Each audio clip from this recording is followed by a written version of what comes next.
Hello, donc là on va voir la somme de variables aléatoires discrètes en probabilité pour les élèves de terminale. Un exercice type bac. Quand il va s'afficher juste au-dessus, on le corrige tout de suite, c'est parti. Donc là, dans l'exercice, on nous dit une urne contient une boule rouge et n boules blanches. On tire successivement avec remise deux boules dans l'urne. Exprimez en fonction de n la probabilité des événements suivants. M. Les deux boules tirées sont de la même couleur. N. Les deux boules sont de couleurs différentes. Bon, cette question-là, elle est assez simple. Pourquoi? Eh bien, ce qui peut être intéressant, c'est de se faire un arbre de probabilité. Et on va noter de cette manière-là, R1, la première boule tirée, est rouge. Et les 1, la première boule tirée est blanche.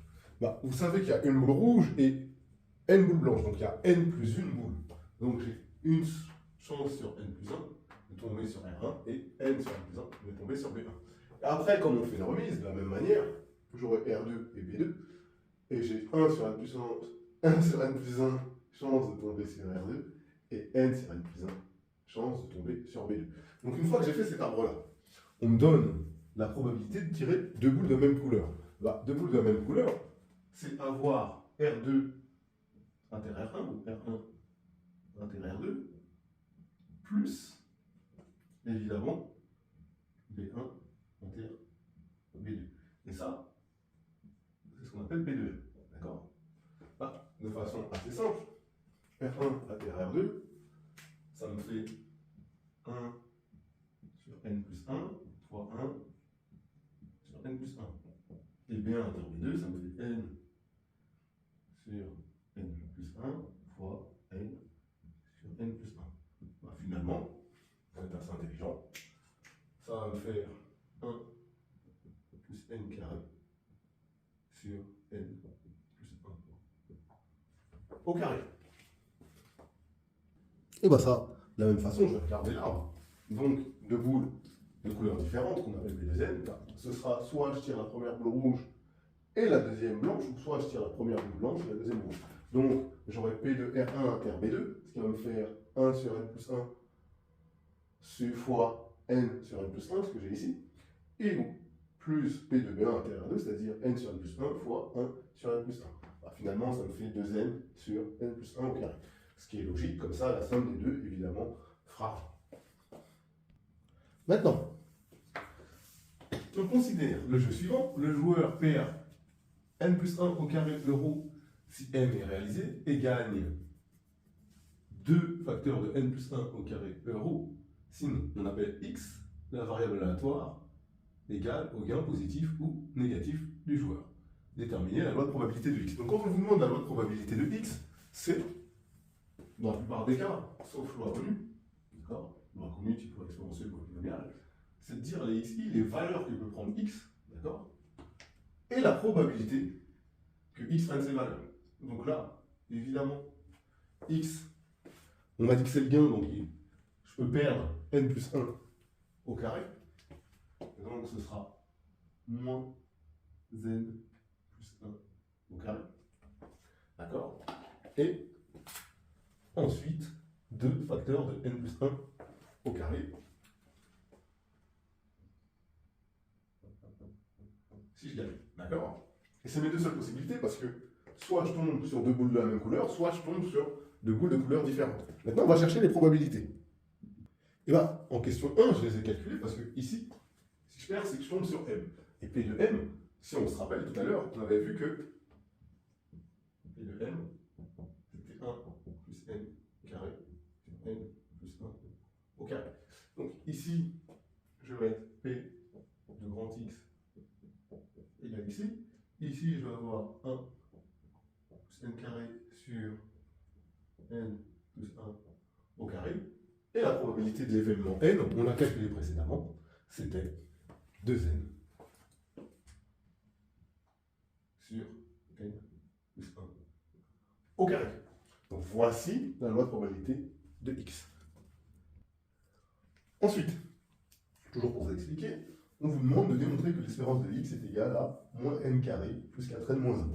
Bah, l'espérance, comment elle se calcule? Et bah, rappelez-vous que l'espérance de x, par définition, c'est la somme des xi fois p évidemment, s'il y a n valeurs, c'est i allant de 1 à n, d'accord? Donc là, je peux mettre i allant de 1 à n si vous avez une valeur. Mais concrètement, ça veut dire quoi, cette formule? Parce que c'est bien joli d'écrire comme ça.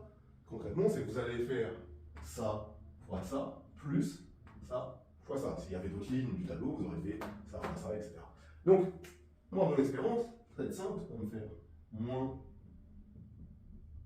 1 plus n carré fois 1 plus n au carré sur 1 plus n carré, j'ai une bonne simplification, ça tombe bien, plus 2 fois n plus 1 au carré, facteur de 2n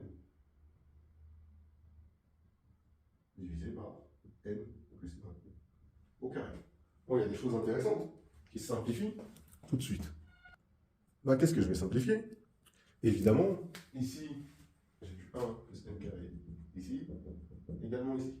Et là, de la même façon, c'est plutôt pas mal. Et donc, il va me rester moins 1 plus n carré plus 4n. Donc, c'est pas terminé. Et du coup, quand on développe, ça me fait moins n carré plus 4n. Si vous remettez dans l'ordre avec le n carré en premier, ça me fait moins n carré plus 4n moins 1. Et c'est ce qu'il fallait démontrer. Donc, dans la suite, on suppose que n égale 2. Et on me demande de calculer e de x. Bah, je vais simplement remplacer n par 2 ici. On me demande de calculer l'espérance, donc je vais remplacer n par 2. Donc ça va me faire moins 2 au carré, plus 4 fois 2, moins 1. Donc là, ici, évidemment, ça me fera moins 4, plus 8, moins 1, qui me fera 3. Donc l'espérance de x, là, est égale à 3. Maintenant, on va voir la variance de x. Et dans un premier temps, je vais modifier le tableau, d'accord, en remplaçant n par 2, et donc je vais mettre les résultats que ça donne. Pour la variance, déjà j'ai remplacé, hein, donc, moi la probabilité elle est la suivante, donc j'ai les xi qui peuvent avoir x le point de la valeur de moins 9 et 18, et les probabilités ce sera 5 neuvième et 4 neuvième. D'accord? La variance, il y a deux formules. C'est soit vous faites la somme des p de xi facteur de xi moins e de x le tout au carré. Si j'ai n valeurs, i allant de 1 à n, d'accord? Là j'ai que deux valeurs, donc là ici ce sera i allant de 1 à n. Autrement dit, ici qu'est-ce que ça veut dire? Que j'aurai simplement 5 neuvièmes fois moins 9 moins 3 au carré, plus 4 neuvièmes, faire de 18 moins 3 au carré. D'accord? Ça, je peux le calculer, et je vais vous dire ça fait combien. A priori, si je sais calculer, ça fait 180. Bon. Maintenant, je vais regarder avec cette formule, et vous me direz c'est laquelle vous préférez. Espérance de x au carré, en fait, c'est quoi? Vous allez prendre la même formule de l'espérance, sauf que ces termes-là, vous allez les mettre au carré. Donc l'espérance de x au carré, ça me fera moins 9 au carré fois 5 neuvième. Parce que là, tout va bien. Et ensuite, plus 18 au carré fois 4 neuvième, moins l'espérance de x au carré. Mais l'espérance de x, on a vu que c'était 3, moins 3 au carré. Et ça, normalement, si on est des artistes, ça doit donner 180. Et ça fait également 180. Donc vous voyez que les deux formules pour la variance fonctionnent. D'accord? Vous choisissez celle que vous préférez si vous les avez vues dans votre cours. On passe à la suite. Ensuite, on change évidemment d'expérience puisqu'on nous dit qu'on tire simultanément donc deux boules. Et du coup, on considère les événements suivants: tirer simultanément deux boules de même couleur, donc c'est M, et tirer simultanément deux boules de couleurs différentes. Et on nous demande de déterminer P de M et P de N. Et bien là, il faut comprendre dans quel cadre on se trouve. Et donc, j'ai trois boules. Et donc, je dois en tirer combien? Pour avoir deux boules de même couleur, c'est forcément deux boules blanches. On est d'accord? Puisque j'ai qu'une boule rouge. Et donc, je vais regarder en vrai combien il y a de possibilités. Si j'ai ici les boules blanches, bah, j'ai numérote, hein, si je les appelle bien les deux. Bah, le nombre de possibilités, c'est que je dois tirer deux boules parmi trois. D'accord? Deux parmi trois, c'est que j'ai trois possibilités enfin, possibilités, comment je vais tirer. D'accord? Donc là, ça va être simple. Et la probabilité de M, c'est tirer deux boules blanches, d'accord? Donc, P de M, ça veut dire que je vais prendre deux boules blanches parmi les deux. Donc j'aurai 2 parmi les deux. Et évidemment, 0 boule rouge. Donc, ok, sur mon ensemble de possibilités, qui est 2 parmi 3. Donc là, bah, ça va être assez simple. Ensuite, P de M, qui est l'événement ici, bah, qui est nécessairement l'événement contraire, d'accord? Puisque j'ai qu'une boule rouge, et bah, donc lui, ce sera 2 tiers dans ces cas-là. Donc on va pouvoir passer à la suite. Et la suite, qu'est-ce qu'on nous demande? Et ben, on nous dit soit y la variable aléatoire égale au gain algébrique positif ou négatif du joueur. Si M est réalisé, il perd 5 euros. Si M est réalisé, il gagne 10 euros. Et donc on va pouvoir faire la loi de probabilité dans un premier temps, de Y. Et donc là, j'ai donné la loi de Y. Elle est là. Donc j'ai les Y qui peuvent prendre une valeur de moins 5 et 10. D'accord? Parce que Y peut prendre moins 5 euros ou 10 euros. Et la probabilité d'avoir moins 5 euros est de 1 tiers. La probabilité d'avoir 0 est de 2 tiers. L'espérance, vous savez la calculer. Il n'y a pas de problème. E de X égale moins 5 fois 1 tiers, plus 10 fois 2 tiers. Ça fait quoi tout simplement? 15 tiers, c'est égal à 5. L'espérance est égale à 5 euros en moyenne, on va sortir. Et là, je me rends compte que j'ai fait une petite bêtise, c'est pas E de X, c'est E de Y.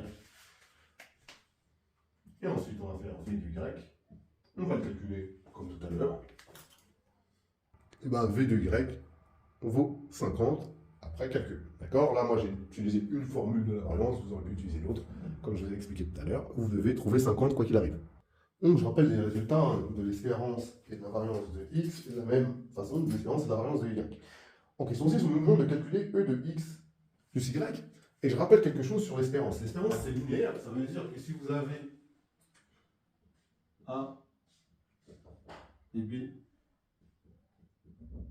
de réel, bah, espérance de AX plus BY, c'est égal à A fois l'espérance de X plus B fois l'espérance de Y.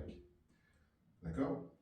Par ailleurs, si vous avez ça, espérance, je ne sais pas, de AX plus petit b, ça vous fera A espérance de X plus petit b. D'accord? Parce que espérance de petit b, évidemment, c'est petit b.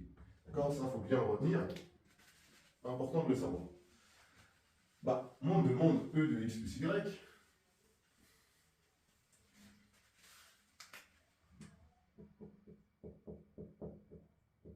Ce sera E de X plus E de Y.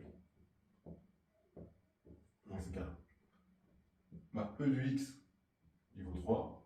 E de Y vaut 5. Ça me fera 8. Donc là, c'est assez simple. Concernant la variance, je dois rappeler deux résultats. Premier résultat, c'est si, et seulement si, hein, j'insiste, si X et Y sont deux variables indépendantes, sont deux variables aléatoires indépendantes, ce qui est le cas dans cet exemple, hein.